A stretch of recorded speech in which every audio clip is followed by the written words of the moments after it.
YouTube, what's going on? It's your boy Ethan, aka Geethers, back here with another video for you today. And in this one, I have a trade that I really think is going to happen, needs to happen, and this team should definitely pull the trigger on.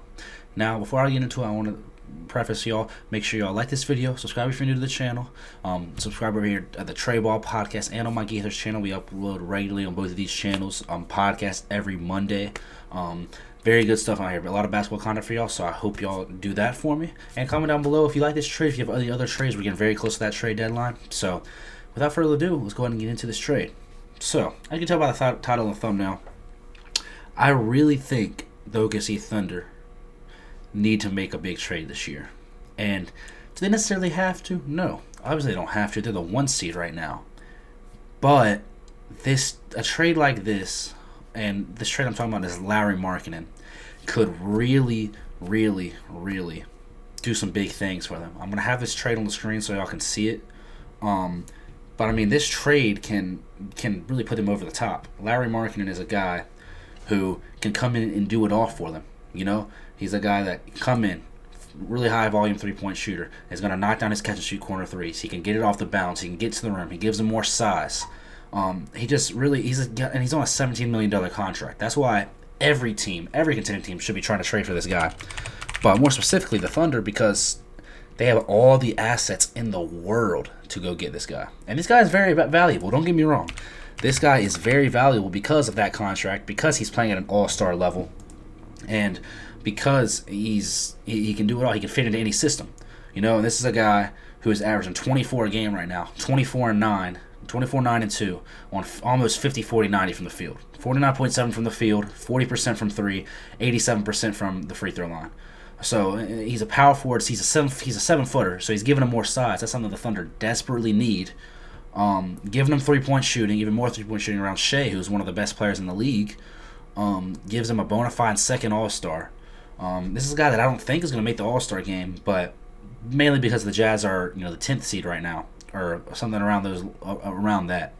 And but he's a guy that should be getting consideration. He's having a better season than he did last year, I'd say. I mean, me personally, he's having about the same, but he's doing it to the stats don't necessarily say it, but how he's playing and how he's looking, he's looking even better to me. And he's just got that value up even higher, and his contract is just so good. And I have the trade right here. Put it on the screen as y'all can see. Lauri Markkanen for Josh Giddey, 4 first-round picks, and Davis Bertans. That kind of makes the money work a little bit more. And both these teams, the contracts aren't that big of a deal because they both have decent cap space, but that's a lot. 4 first-round picks. I would assume one of those I got via Houston, one of those via one of Utah's picks already. Is this year 2024 first-round picks, and then you got 2025 and 2027 unprotected on there from the Thunder. Now, does it take a full four first-round picks and Josh Giddey, who's a decent, promising young player, to get it done? Davis Bertans obviously is just there for the contract. He makes about $17 million as well, so I don't even have to have Giddey in there. I can have his contract and picks, and it works. But I think if I'm the Jazz, I'm asking for multiple picks and a young player for Lauri Markkanen, because he is probably on the best contract in the league, I would say, for his value. So does it take all that? I don't know. I'm not a GM. We don't know how the market's working, but considering that Pascal Siakam got 3 first-round picks, and he's an expiring contract, and Lauri Markkanen has multiple years left on his deal, he's arguably a better player at this point in their careers, at least this season and last season. And I love Pascal Siakam, but he's arguably a better player. You got a good contract. This is a guy that can fit into any system. Any contending team would love to have him. He's a decent defender. He's good at the rim. He's good at threes. Last year he was one of those guys that was really up high in 3 points made and dunks. He's one of the players that was like first ever player to hit 100 and 100 in each category throughout these seasons. Those ESPN stats. But he's always going to get to the rim. He's going to shoot threes. He can do everything, He'll fit into any system. You don't have to worry about having the ball in his hands because he's played in that Jazz in the past couple of years. He can play off the ball. And so this is a guy that I think, for what the Thunder are trying to do, and the amount of picks that they have, I'll give up 4 picks and Josh Giddey for him. If I'm being honest, that sounds like a lot for Lauri Markkanen, but the numbers speak for themselves. And then playing next to a guy like Shea, who's going to give him easy look after easy look, I mean, they're going to be unstoppable. Not to mention, you're going to have Chet, so that, Larry Markin isn't necessarily, a center. He's a power forward, obviously. He's not a defensive big by any means, and the Thunder could use that too. But, I mean, you still got, that is another 7-footer on the court that helps out with your paint defense a little bit, and Chet's going to get there. We don't know if Chet, your starting center being Chet, is going to help you in the playoffs. We know how that's going to be, rookie center, still learning the game, but he's been doing good. He's playing all defensive basketball anyway. And, I mean, I love this for them. I love this a lot. And, Josh Giddey, this gives him a chance. He's not having the best season. This gives him a chance to go to a completely new situation and reinvent himself. He's had the off-court things that happened earlier in the year as well. And this gives him a chance to go shine somewhere else, because I think he still has some good value, because he's shown us a lot. And he's still very, very young. I'm about to pull up his stats right quick for y'all.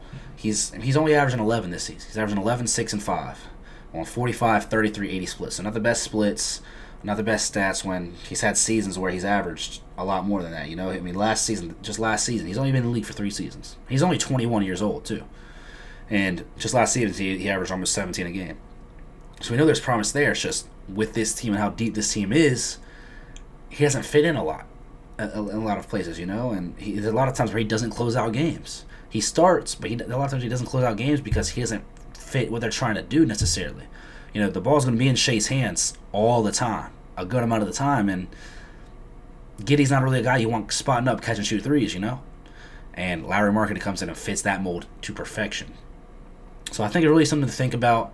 I love this trade for both sides because, Larry Markin's a guy that was just a throw-in for the Donovan Mitchell trade. Now you got all those picks and Larry Markkinen trading Donovan Mitchell. Now you can get another abundance of picks and a promising young player.